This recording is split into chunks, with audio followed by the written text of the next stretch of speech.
আজ আমরা শিখব হাত ধোয়ার সঠিক নিয়ম। প্রথমে পানি দিয়ে হাত ভালো করে ভিজিয়ে নাও।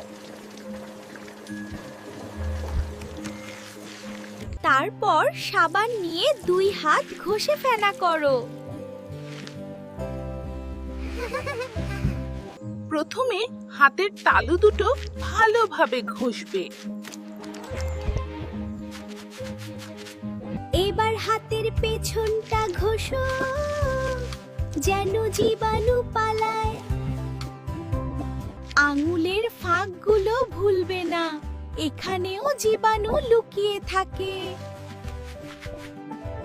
নখ আর বুড়ো আঙুলও ভালো করে ঘষে নাও।